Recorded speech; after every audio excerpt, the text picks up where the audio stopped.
Hi, everyone. It's December 6th, 2022, and that means that the November Las Vegas real estate market data has been released today. So let's take a look at that. And also, before we go, after looking at that, we're going to take a look at Zillow's 2023 market forecast. So we'll do that after we look at the Las Vegas real estate market data for November. Here we go. First of all, it looks like I'm being attacked by giant leaves here around me, doesn't it? I may end up under a pile of big giant leaves before this is all over. So here we are with the market stats for November 2022, single family units here in blue. And we have number of units sold, 1,521. That's down 11.8% from just last month, October. And that's down 53.5% from November of 2021. Median price of units sold, 431,000. That's down 2% from October, and that's still up 2.6% from November of 21. And then we can look at number of new listings, 2,096. That is down 27%, over 27% from October, just a month prior. And it's down 26.5% from November 21. The median price of new listings, 460, down 1.7% and up 5.7 from a year ago. Units available, number of units available on the market, 9,405, 9,405 units on the market. That is down 6.3% from October 2022. And that is up 36% from a year ago. So quick look at what is happening here with pricing. Now we don't see giant price decreases because we have still a minus here month over month on supply of units available. So although it looks like buyers are holding up a little bit due to mortgage rates, the number of units on the market is not a crazy amount. It's still down from the previous month. Now it's up 36% from a year ago, but everyone knows what dire straits we were in a year ago when the houses were flying off the market. So let's see what else we've got here. Effective months of availability.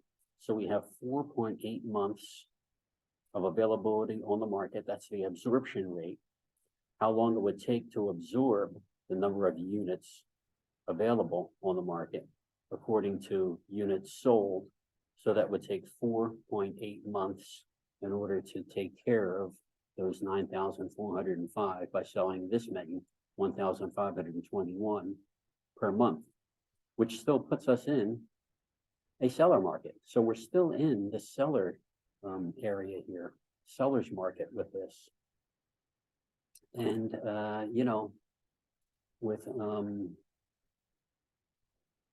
folks holding back from putting their houses on the market right now, because gosh, if you had either purchased or refinanced at a rate on or around 3% plus or minus there, back when you could do that, a lot of folks don't want to give that up right now. So they're not listing their homes for sale. They want to hold on to that mortgage rate. And that's also keeping prices from taking a nosedive. And we don't expect that to change anytime soon, to be honest with you. Certainly not going to have the growth in prices that we've seen in the past couple of years, but we don't expect the 2008 crash to be coming either. Let's look at time on market for units sold. So 0 to 30 days, 47% of homes were on the market between 0 and 30 days that just closed. So, and one other thing also, you have to see that units sold and this data down here, time on market for units sold, those are lagging indicators. The units sold, that's units that had closed during the month. So they may have gone under contract in September, the beginning of October. So the things that went on under contract in November might not close until late December or even into January easily.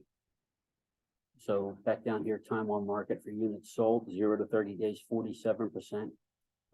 Just the month prior to that was 53.7, and in November 21, 76.8.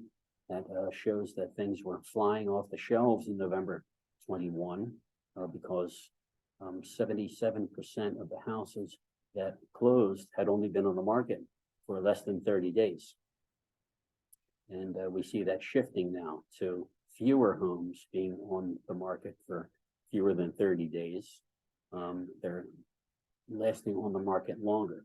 So we've got 31 to 60, that will be 26.6% compared to 25 and 14.5. And then all the way down to 61 to 90, we're at 13, and then we were at 13.5 the prior month and 5.1 a year ago. So anybody has any questions about that, please go ahead and give me a call, rate me, whatever you would like to do. Okay, so units available, 7342, effective availability, 4.8 months. Okay. So they've got availability of homes without offers on them, 7342. And that's our 4.8 when we divide 1521 into 7342. That's how we get 4.8. It was nagging me that without looking at it closely, the math didn't seem to work for me when I was using the 9405. That's a number of units on the market, including those that haven't closed yet, but yet are under contract. So that's the difference right there. Let me see what else I've got here. Hoping you can see this here. We've got a number of closings. You can see 1521, and you can see how we look to prior years here. So that is the lowest number of closings. Going back here, it looks like throughout 2015, certainly. And we've got median closing price. Now we have come down a little bit here. We're on a downward trend. Just giving a little bit back in that area right there, as you can see, going back again 7-8 years right there. Number of new listings. Okay, so let's see here. Well, we've got 2096, and if you look, I mean, this is seasonally right where we usually are here, maybe a month early, but looks like towards the end of the year, we're in this general area for the most part right here, as you can see. So we come across here. So that's nothing out of the ordinary, I wouldn't say right there. And we've got availability excluding offers, 7342. So gosh, we can't look at this area because this is post-pandemic. So it looks like we're actually just getting back to more of normal times here, which would be good for everybody. I think we'd all like to see that again, wouldn't we? So that's where we are with that. Single family market trends right there. Let's take a look at it this way. Alrighty, so here we are. We've got the same data here, just on a one-page table for us to take a look at. And you can see everything is the same. 1521 prior period, 1724, 3273 a year ago.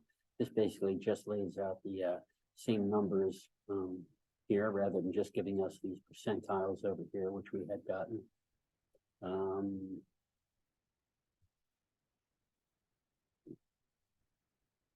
Righto, let's see right there. Number of units sold. So here we are. So we go back to, gosh, looks like March of 2008 was the last time we were here, and that was on the recovery portion. That was on the upswing here, as you can see. So Looks about last time we were in this area right here. Looks like we had gotten all the way down here to under 1,000 on December of 2007. But that was the worst of it right there. A lot of builders going out of business at that time, unfortunately. Okay. Number of units available. Let's take a look at that. That's without offers. So there we go, 7342 this month. Let me see what we've got here. Let me get rid of, let's look at them together.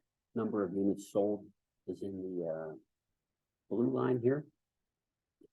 The green is the number of available units without offers. So that's our inventory on the market. And you can see how this went back when things were dire and people were purchasing homes without even looking at them 2 hours after they went on the market, or less.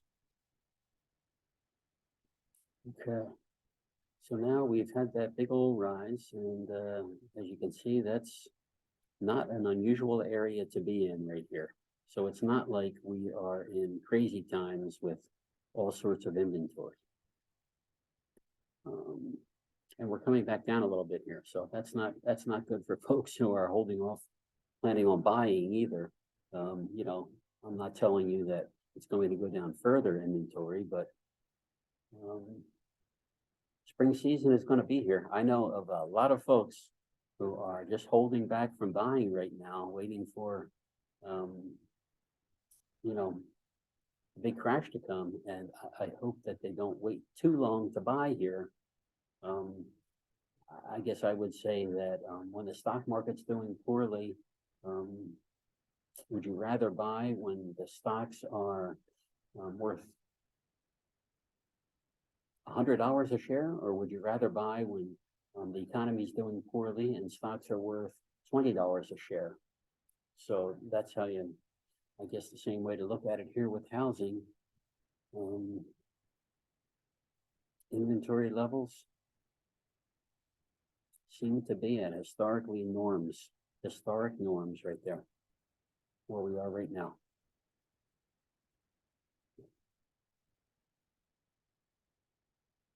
Let's see what else we have down here. That's about median price. Let's take a look at that.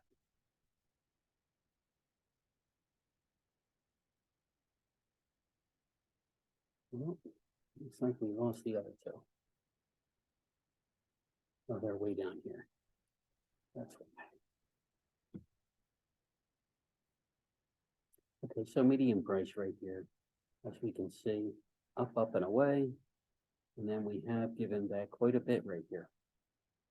As you can see, quite a bit. What, March 1, 2022, look at that. We're up in the almost $600,000 range. Look at that. And now we're down at, where were we? 595 right here. Yep, on March 1st, 595. And November 1st, 479. So that's 120,000 out of that. That's 20%.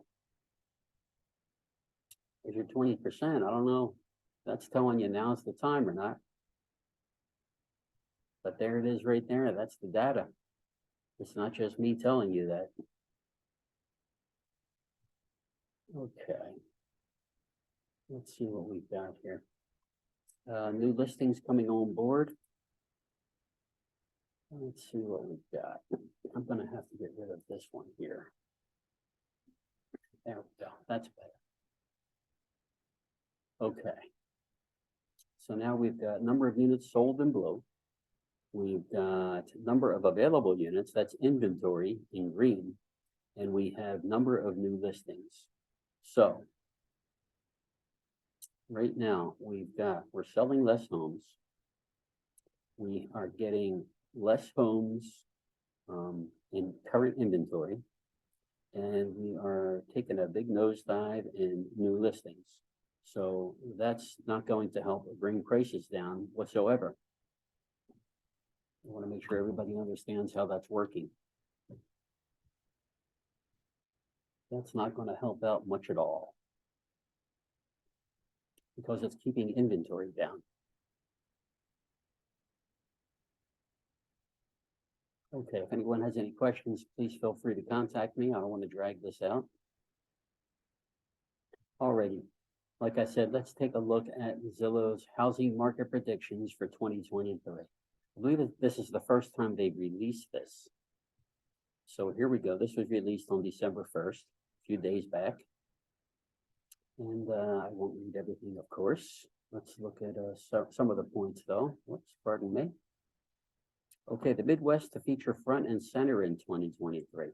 So they talk about as the Sun Belt area had a lot of people move in there and drive up prices, and other areas of the country. The one area that was least affected by all of the run-ups was the Midwest portion of the country. So they say, but as affordability has become the key driver of both supply and demand in the market, places that still feature reasonable prices are already seeing momentum shift their way and should have the healthiest housing markets in 2023. Enter the Midwest. Unlike nearly every other region in the U.S., prices in most Midwest metro areas have not run up to extremes. Mortgage costs as a share of income are still within healthy sub 30% levels across Ohio, Pennsylvania, Kansas, upstate New York, Iowa, and smaller metros in Illinois, which will allow first-time buyers to take the plunge. So those are a lot of the places that people are obviously trying to escape and move to those Sun Belt areas, especially the Sunshine State down in Florida, down to Texas, looking for some freedom down there. And that's why those regions haven't run up as much. Number two, if you can see at the bottom way down here, buying with friends and family will gain momentum. So we skip on down here. And let's see. So what they're saying is that among successful recent home buyers, 18% had purchased along with a friend or relative, but wasn't their spouse or partner. So due to the large price increases that we're seeing, folks are actually purchasing houses with other people who are not their spouse or partner, with friends and or relatives, because that's the only way they could possibly get into affording a house. And it says 19% of prospective home buyers intended to buy with a friend or relative in the next 12 months. 19% of prospective home buyers planning to buy with a friend or relative in the next year. Isn't that something? Mortgage payments for a typical U.S. home rose from needing 27% of median household income in January to 30% in March to 37% in October, far beyond the 30% threshold where housing becomes a financial burden. So it's just risen above that 30 percentile mark right there, that threshold, and that is causing people to look for unique ways on how to make it happen anyway. Okay, number three, we want to find out here about stabilization to the market.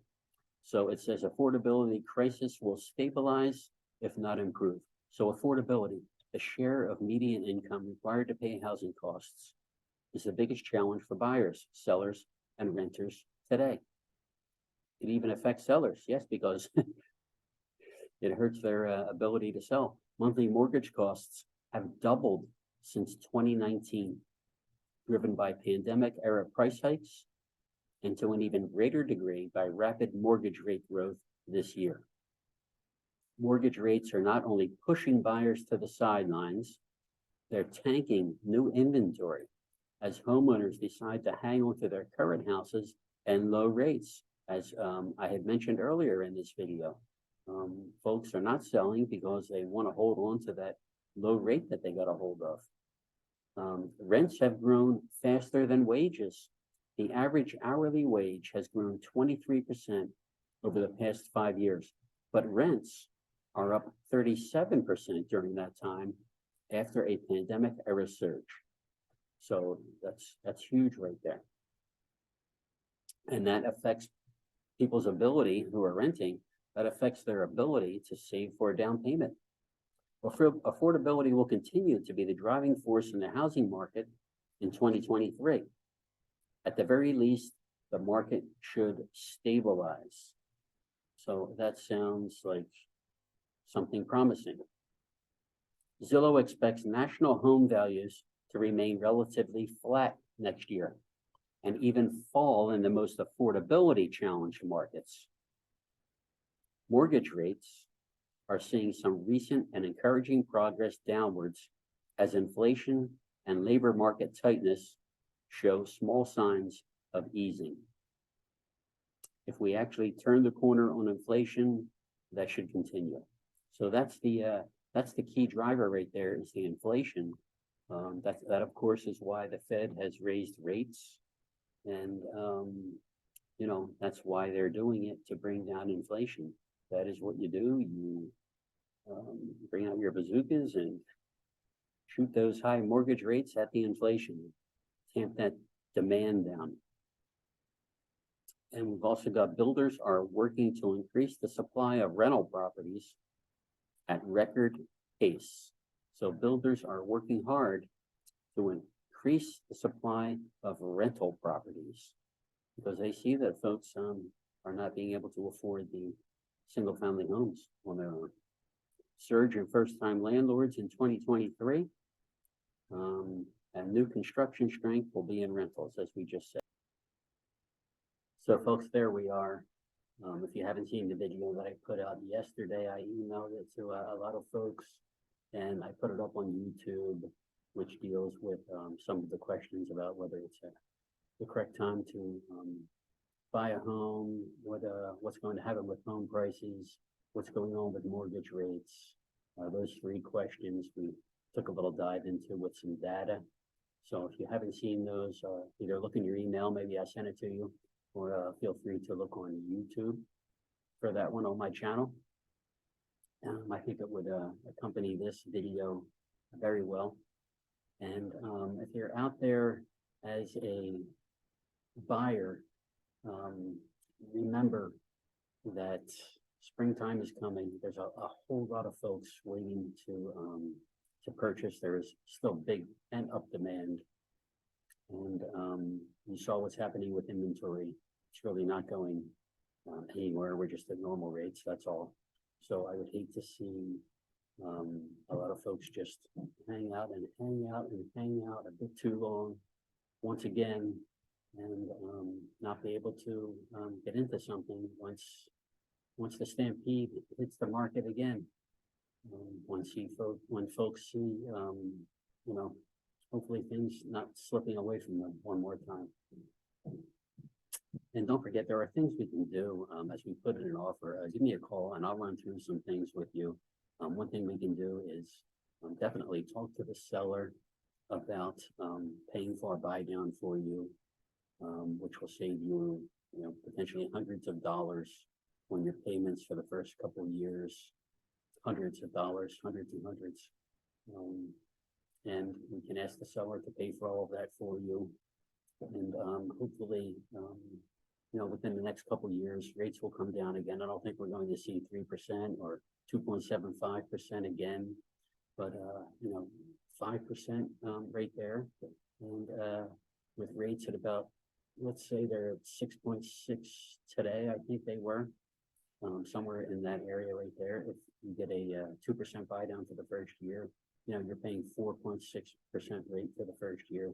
And on the second year, you would pay 5.6% rate, and then go up to the 6.6 for the remainder of the term, or refi, either when that happens or before that happens, to lock in a lower rate for yourself, which would be the ideal situation. And so please speak to me about that. There's things, reach out to me. There are things that we can do. I won't bite, I promise. Hopefully I could just simply provide some info and help you out and a little guidance on how to do this. If you're looking to sell, same thing. Let's talk about what you can offer the buyer to make your home, stand out from the others and make it something that folks want to see and make them want to purchase. So it works on both sides right there. We can do things. There's little things we can do to make things happen for you. And we can certainly talk about that, but you have to pick up the phone, give me a call, or else answer when I call you. When you see that number come on there, 702-299-6748. When you see that flash up there, hey, answer the phone. I know a lot of folks haven't been doing that, and that's okay. You're just not ready yet. I understand. I would just hate to see that boat leave the dock again and some folks not be on it. So I hope everyone has great holidays. Wishing you the best. I'll try to get some videos out before that, but if this is the last one you see, wish you only the best this holiday season for you and your loved ones. And I hope to hear from you personally. That would be fantastic. And I hope to see you again on my next video anyway. So take care, folks. Happy holidays. Bye-bye.